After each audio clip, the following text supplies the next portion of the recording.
Buenos días, mi nombre es Lina María Echeverri Ocampo, residente de segundo año de pediatría de la Universidad de Caldas. Hoy vamos a hablar sobre el síncope en pediatría. Los objetivos de esta charla son conocer los diferentes tipos de síncope en pediatría, realizar un enfoque diagnóstico claro y hacer un manejo médico adecuado según las características del síncope. Como referente bibliográfico se revisarán las guías de la Asociación Americana de Corazón y la posición de la Asociación Canadiense de Cardiología Pediátrica y Sociedad Cardiovascular, las dos publicadas en el 2017. Ya iniciando en el tema, tenemos que el síncope es una pérdida transitoria de la conciencia asociada con una incapacidad para mantener el tono postural, seguido de una rápida y espontánea recuperación, con la ausencia de características clínicas específicas para otra forma de pérdida transitoria de la conciencia, como convulsiones, traumas y otros. Es causado por hipoperfusión cerebral global secundario a múltiples etiologías. El inicio del síncope es relativamente rápido y la posterior recuperación es por definición espontánea, completa y habitualmente rápida. No obstante, en algunas ocasiones puede persistir síntomas residuales como son la fatiga durante horas o más tiempo. Otra definición importante para conocer es el presíncope. Este se caracteriza por ser una sensación de desfallecimiento inminente, sin perder por completo la conciencia. Solo se produce una hipotonía postural transitoria. Esta falta de pérdida de conciencia es la que la diferencia del síncope. Los síntomas que se pueden presentar en el presíncope son mareos extremos, sensaciones visuales, visión de túnel o visión gris y grados variables de alteración de la conciencia sin pérdida completa de la misma. El presíncope podría progresar al síncope o podría abortar sin llegar a presentarse un síncope como tal.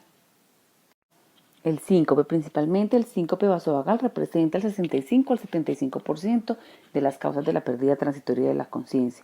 Hay otras causas que no son debidas a hipoperfusión cerebral, que son llamadas pérdida transitoria de la conciencia no asociada al síncope. Las principales son las neurológicas, siendo de esas principalmente las convulsiones, también metabólicas como la hipoglicemia, hay causas psiquiátricas y la mayoría de los casos, entre el 8 y el 19%, la causa es desconocida. Ahora bien, ¿cómo se clasifica el síncope? El síncope se clasifica en reflejo o neural, el cardíaco, intolerancia ortostática, taquicardia ortostática, síndrome de taquicardia ortostática postural, hipotensión ortostática y pseudosíncope psicógeno. De estos, el más frecuente es el síncope reflejo o neural. El cardíaco no es tan frecuente, pero dada la importancia de identificarlo, ya que puede comprometer la vida del niño, son los dos tipos de síncope que vamos a revisar.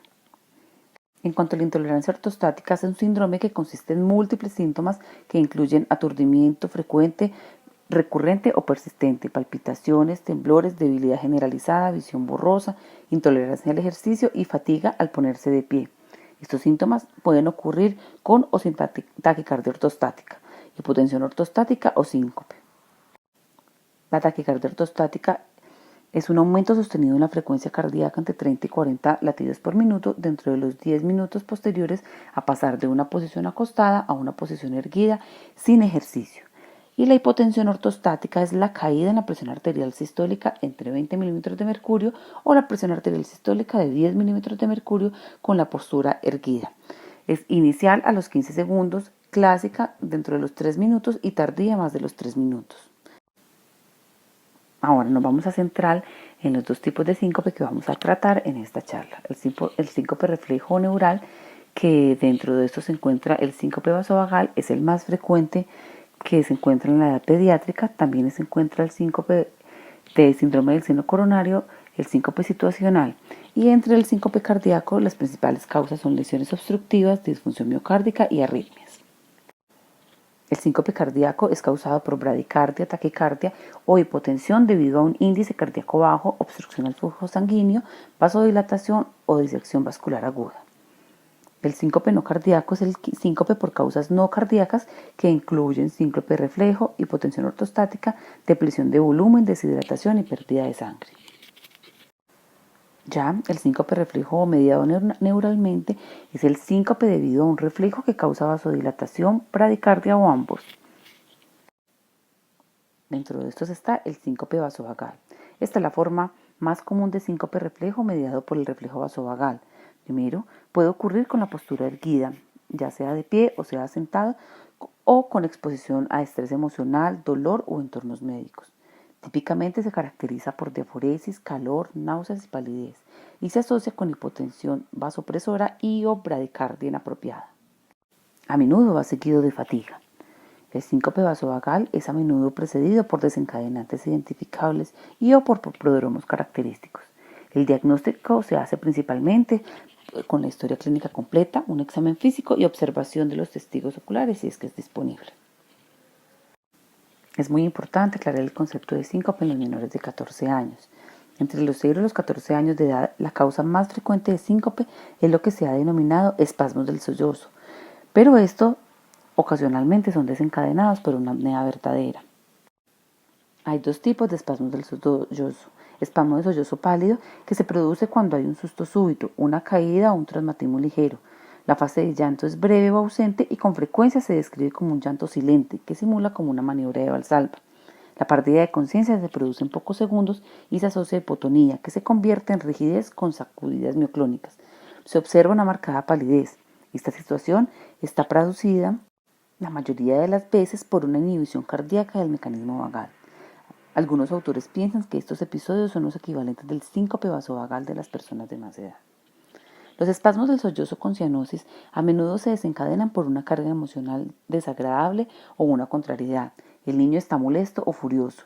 Al principio se produce llanto. El episodio aumenta de intensidad y finalmente termina con una inspiración prolongada y cianosis visible. Con frecuencia se produce pérdida de la conciencia con hipotonía y algunas sacudidas mioclónicas. El síndrome del seno carotidio es un síncope reflejo asociado a la hipersensibilidad del seno carotidio. Este se da en personas mayores. El síncope situacional es un síncope reflejo asociado a una acción específica como la tos, la risa, la deglución, la micción o la defecación. Estas son los eventos de síncope que están estrechamente relacionados con unas funciones físicas específicas. Ahora, ¿y por qué es importante saber sobre síncope? El síncope es una entidad común en la población pediátrica. Es el 3% de las consultas en el servicio de urgencias.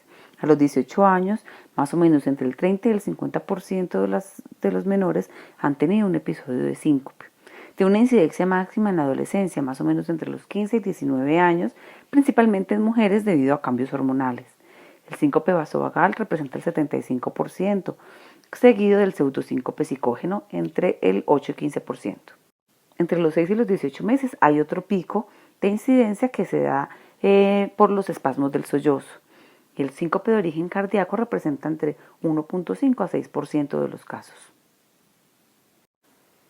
En cuanto a la fisiopatología, los individuos jóvenes sanos con un flujo cerebral entre el rango entre 5 y 60 mililitros por cada 100 gramos de tejido por minuto consiguen fácilmente los requerimientos de oxígeno mínimos para mantener la conciencia, aproximadamente entre 3 y 3.5 mililitros de oxígeno por cada 100 gramos de tejido por minuto. Basta con que el flujo cerebral cese durante 6 y 8 segundos para que se pierda por completo el conocimiento. El síncope aparece cuando la presión arterial sistólica cae por debajo de 60 milímetros de mercurio y o hay una reducción del 20% del aporte de oxígeno al cerebro.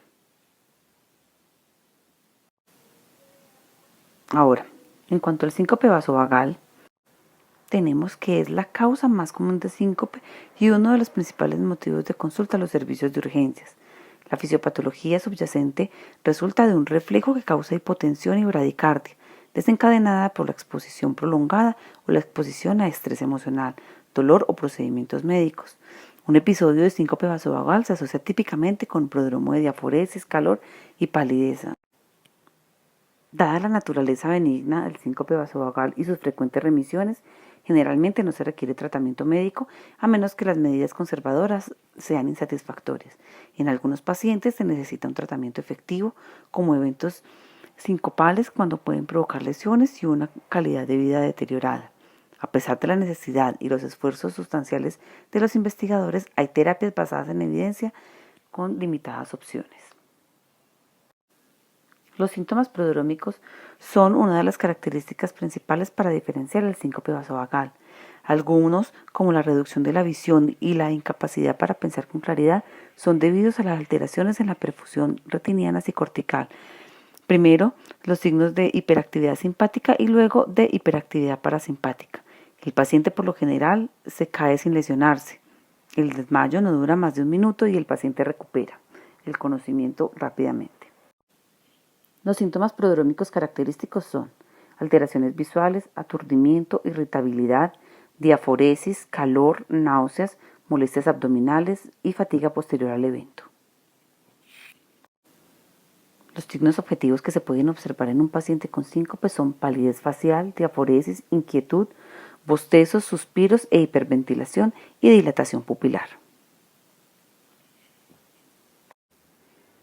Los factores desencadenantes principalmente ya identificados son la postura de bipedestación prolongada, la ansiedad, el temor, el dolor, la ducha con agua caliente, extracción de muestras de sangre, después del ejercicio, las condiciones de calor o humedad y los lugares multitudinarios.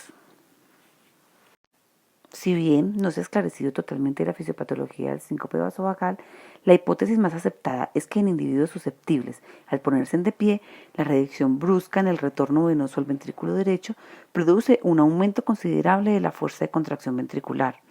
Esto ocasiona una activación de los mecanorreceptores del ventrículo izquierdo, que habitualmente responden solo a la distensión. El incremento paroxístico resultante es el tránsito de los estímulos neuronales al tallo encefálico.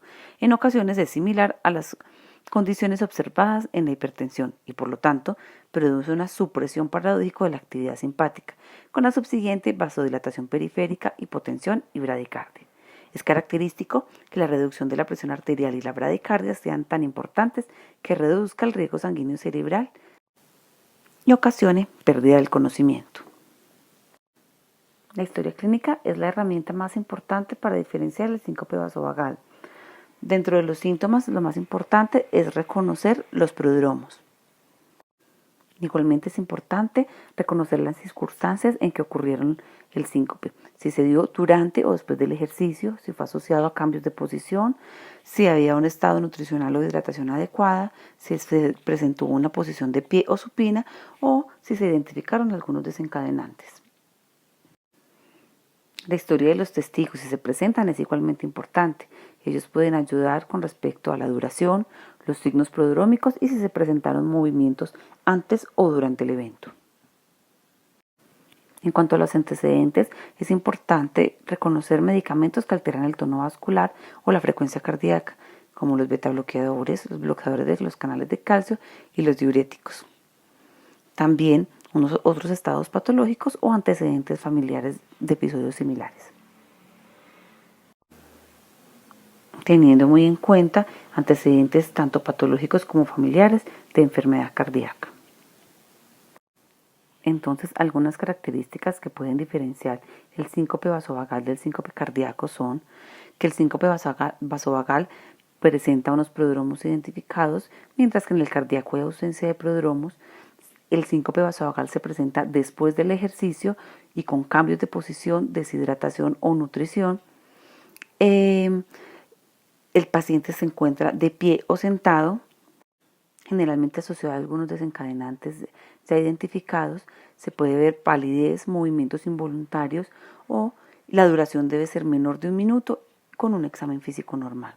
En cuanto al síncope cardíaco, en él se asocia la presencia de palpitaciones y dolor torácico, se presenta durante el ejercicio y hay que tener en cuenta los antecedentes personales positivos para enfermedad cardíaca o enfermedad de Kawasaki, al igual que los antecedentes familiares positivos. También es importante tener en cuenta que la mayoría de las veces el examen físico en los pacientes de origen cardíaco se encuentra alterado. También es muy importante conocer la diferencia entre el síncope y las convulsiones, ya que el 12% de los pacientes con síncope vasovagal tienen una variante mioclónica que presentan convulsión, que presentan movimientos similares a las convulsiones. Una manera de diferenciarlos es que en el síncope vasovagal los movimientos son asimétricos, arrítmicos, se dan extremidades proximales, distales y faciales y son de corta duración, más o menos menor de 5 minutos. Y normalmente los movimientos se presentan después de presentarse la pérdida del conocimiento, mientras que las convulsiones tienen movimientos rítmicos, son más simétricos, tienen mayor duración, se presenta la pérdida de la conciencia en posición supina y puede haber confusión o amnesia posterior. Además que los movimientos preceden la pérdida de la conciencia. Debido a su importancia, vamos a repetir algunas características que van a diferenciar el síncope vasovagal, que también es llamado el síncope típico, o el síncope que puede ser de origen cardíaco o origen neurológico, que puede ser llamado el síncope atípico. Y las características que los diferencian son las siguientes. En el síncope típico se presenta prodromos, se da después del ejercicio, asociado a cambios de posición, a la deshidratación y alteraciones en la nutrición. Se presenta cuando el paciente se encuentra de pie o sentado. Está asociado a algunos desencadenantes ya característicos. Se presenta palidez, movimientos involuntarios en algunas ocasiones. Dura menos de 1 minuto y el examen físico es normal. Mientras que en el síncope atípico no se presenta con prodromos, puede darse en decúbito supino durante el ejercicio, es más prolongado y pueden haber alteraciones neurológicas asociadas, antecedentes familiares de muerte súbita en personas jóvenes. Normalmente el examen físico es anormal y se puede encontrar un electrocardiograma anormal. En cuanto al síncope de origen cardíaco, como ya lo dije anteriormente, representa entre el 0.5 y el 6% de los casos. Este síncope es potencialmente mortal, por ello ante su sospecha debe realizarse manejo inmediato. Si es posible, remitirse al cardiólogo pediátrico para su evaluación. Todos los pacientes con cardiopatía diagnosticada o antecedentes de cirugía cardíaco deben ser manejados como síncope de origen cardíaco. Se presentan por lesiones obstructivas donde los tractos de salida ventriculares y hay obstrucción al llenado ventricular. Se manifiesta con incremento del gasto cardíaco, o sea, cuando se presenta el ejercicio, y normalmente hay antecedentes de disnea de esfuerzo y dolor anginoso con el ejercicio. Normalmente hay anomalías a la palpación y a la auscultación, y el ecocardiograma y el ecocardiograma pueden estar alterados. Otra causa es la disfunción miocárdica, como las miocardiopatías, como la miocardiopatía dilatada y alteraciones coronarias. En este también se encuentran antecedentes familiares positivos. Se puede encontrar el examen físico, ritmo de galope u otros signos de falla cardíaca. Y en la radiografía de toras podemos observar cardiomegalia. Otra de las causas son las arritmias.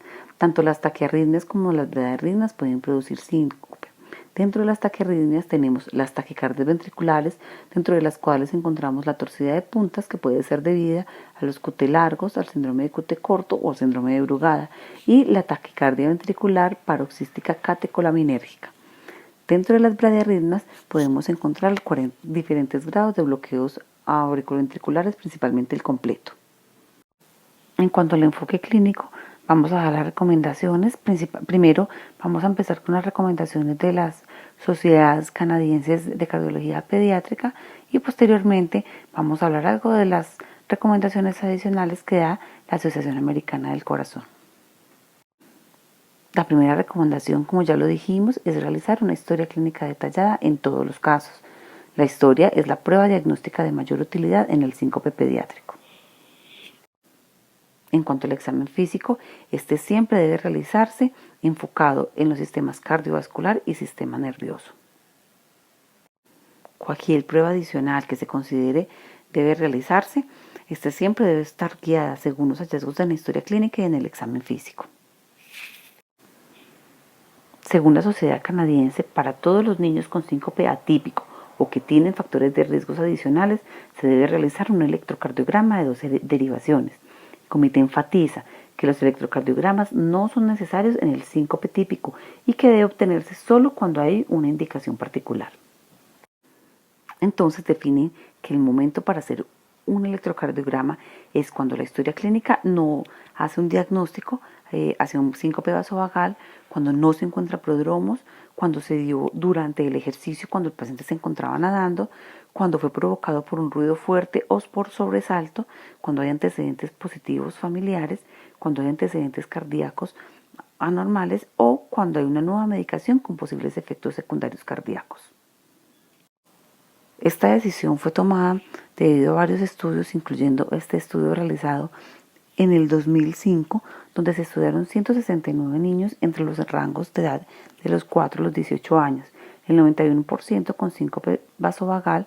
En promedio se realizaron 4 pruebas por cada niño, de las cuales 23 de 663 pruebas fueron positivas, o sea, el 3.5%.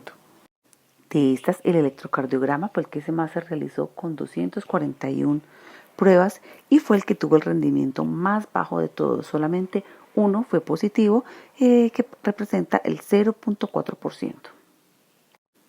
Otro estudio realizado en un servicio de urgencias en el 2011, donde se evaluaron 626 personas menores de 22 años a los cuales se realizó en el servicio de urgencias un electrocardiograma. De estos pacientes, 114 consultaron por síncope. Una tercera parte tenían en el electrocardiograma un COT corregido límite, o sea, mayor de 440 milisegundos. El 13% tuvieron electrocardiogramas de seguimiento, y en este seguimiento se obtuvo que la mayoría de los QT que habían salido limítrofes habían presentado una disminución del QT corregido. Ninguno de los casos fue diagnosticado con QT prolongado. Por lo tanto, el estudio concluye que los electrocardiogramas obtenidos por primera vez después de un episodio sincopal se deben interpretar con precaución, particularmente en el contexto de los llamados intervalos QT limítrofes. En este punto hay una diferencia en cuanto a la recomendación de la Asociación Americana del Corazón, quienes dicen que se debe realizar en todos los pacientes pediátricos que presenten síncope un electrocardiograma de 12 derivaciones. Esta decisión fue tomada después de que se realizó un estudio para distinguir entre el síncope vasovagal y síncope cardíaco en el 2013, donde se observó que el electrocardiograma junto con la historia clínica y el examen físico pueden llegar a tener una sensibilidad y una especificidad, sensibilidad del 100% y especificidad del 60%. Para definir qué hallazgos en el electrocardiograma deben tenerse en cuenta, entonces hay un sistema de banderas, donde la bandera roja son los hallazgos donde se encuentra intervalo QT anormal, un QT prolongado o un QT corto, un patrón de brugada, signos de isquemia miocárdica o taquicardias ventriculares polimórficas, catecolaminérgicos o bloqueo de tercer grado. En bandera amarilla tenemos los signos de hipertrofia ventricular izquierda, también las taquicardias polimórfica ventricular catecolaminérgica, los bloqueos de segundo grado y las frecuencias cardíacas menores de 40 latidos por minuto en pacientes asintomáticos que no sean atléticos. Y dentro de las banderas verdes se encuentra la arritmia sinusal, los bloqueos AB de primer grado, las ondas T invertidas en las derivaciones precordiales derechas, la repolarización temprana y los bloqueos incompletos de rama derecha. Para los niños con historia típica de síncope vasovagal, sin historia familiar de arritmia y examen físico normal, no se debe realizar más estudios cardíacos. En este estudio publicado en el Pediatrics en el 2000, se realizó una evaluación a 480 pacientes menores de 18 años, donde se les realizaron ecocardiogramas en el 67% de los pacientes y solo 2 revelaron anormalidades pertinentes y ya habían sido sospechados sobre la base de la historia clínica los hallazgos físicos o el electrocardiograma. La recomendación número 5 es que para los niños que presentan una historia típica de síncope vasovagal sin antecedentes familiares de epilepsia y examen físico normal, no se debe realizar electroencefalograma o ningún tipo de neuroimágenes. En cuanto a las recomendaciones dadas para el tratamiento son las siguientes. Para los niños con síncope vasovagal típico se recomiendan estrategias conservadoras que incluyen educación, evitar factores desencadenantes, aumento de la ingesta de sal y de líquidos y enseñar maniobras físicas como estrategias preventivas y de rescate. Para la mayoría de los pacientes con síncope vasovagal, la educación y las estrategias de hidratación son suficientes. Para los niños con síncope vasovagal altamente sintomáticos resistentes a medidas conservadoras, se debe iniciar tratamiento con midodronina durante horas activas. Aunque es importante resaltar que la midodronina no tiene beneficios sobre las medidas no farmacológicas. Siempre se debe iniciar a los pacientes medidas no farmacológicas y mostrar mejores resultados.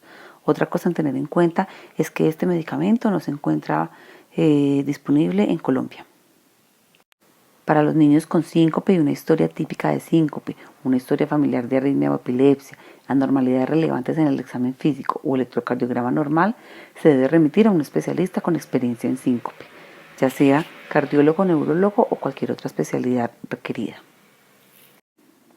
Estas son unas recomendaciones adicionales de la Asociación Americana del Corazón, además de las ya descritas por la Sociedad Canadiense.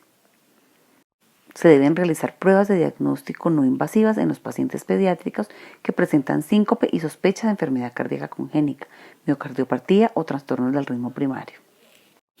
Las pruebas de inclinación pueden ser útiles para pacientes pediátricos con sospecha de síncope vasovagal cuando el diagnóstico no está claro. La prueba de mesa inclinada tiene un papel cada vez menor en el diagnóstico de los niños con síncope inexplicado, de una sensibilidad entre el 20 y el 90%. Por lo tanto, en los pacientes pediátricos con episodios de síncope vasovagal que pueden presentar movimientos similares a convulsiones durante la pérdida de la conciencia, puede servir para diferenciarlos entre síncope y convulsiones.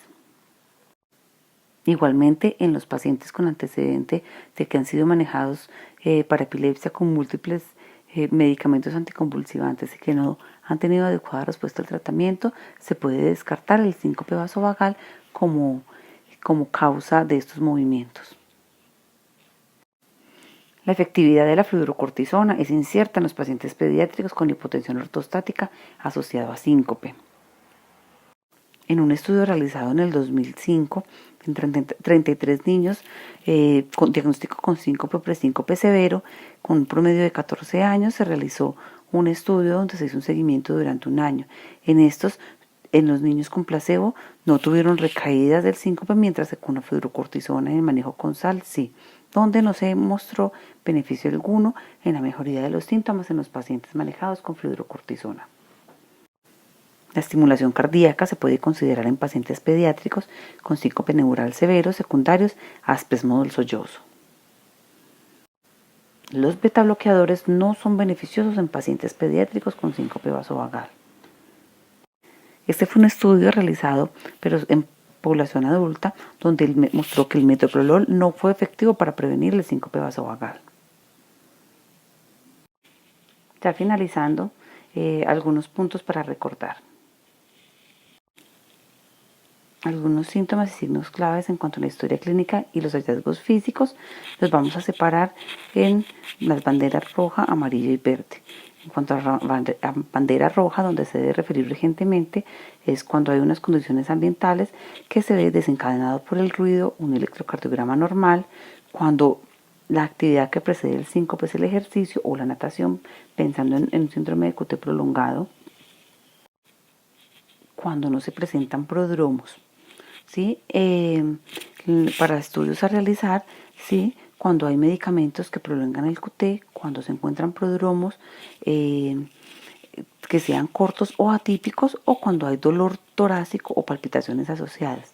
Estas características están identificadas con la bandera amarilla. Y en cuanto a la bandera verde, donde no se deben requerir más estudios, es cuando se asocia a por ingesta de líquidos o alimentos, cuando las condiciones ambientales que los preceden es el dolor, sangre o calor, cuando se presenta después del ejercicio o en la posición de pie, cuando no hay ningún medicamento asociado, cuando como prodromo se encuentra calor, náuseas, alteraciones visuales. También dentro de las banderas rojas se encuentran cuando hay movimientos tónico-colónicos previos a la pérdida de la conciencia, cuando se encuentran antecedentes personales de arritmias, enfermedad cardíaca, convulsiones, antecedentes familiares de muerte súbita en personas jóvenes o arritmias, o cuando en el examen físico cardíaco y neurológico se encuentra un soplo patológico, cicatriz en el esternón, un déficit neurológico persistente. En bandera amarilla se presenta cuando el evento se da en posición supina, ¿sí? Cuando hay una pérdida de la conciencia prolongada más de 5 minutos, cuando hay movimientos durante el evento que sean exagerados o agitados, ¿sí? Cuando hay antecedentes personales de diabetes, antecedentes psiquiátricos, de administración de medicamentos o comorbilidades importantes. cuando hay antecedentes familiares de convulsiones o enfermedad cardíaca. Y en bandera verde se da cuando la posición del evento se da de paciente de pie o recién levantado o con los cambios de posición. Cuando la duración de la pérdida de la conciencia es corta, menor a 1 o 2 minutos, cuando se dan movimientos durante el evento mioclónicos después de la pérdida de la conciencia, antecedentes personales de síncope vasovagal o de migraña, o antecedentes familiares también de síncope vasovagal, y cuando el examen físico es normal o con un suplemento. Este es un algoritmo que nos ayuda a diferenciar del diagnóstico de síncope vasovagal o otro tipo de síncopes, teniendo en cuenta las características antes mencionadas. Ya como conclusión tenemos que el síncope es una causa prevalente en pediatría, es la segunda causa de remisión a cardiología pediátrica. El mayor porcentaje se debe al síncope vasovagal. La historia clínica es la herramienta diagnóstica para diferenciar las manifestaciones típicas de las atípicas. Por recomendación de la Asociación Americana del Corazón y la experiencia, nosotros recomendamos realizar electrocardiograma a todos los pacientes. El tratamiento no farmacológico es el pilar del manejo y el tratamiento farmacológico es controversial y no hay evidencia suficiente en pediatría. Muchas gracias.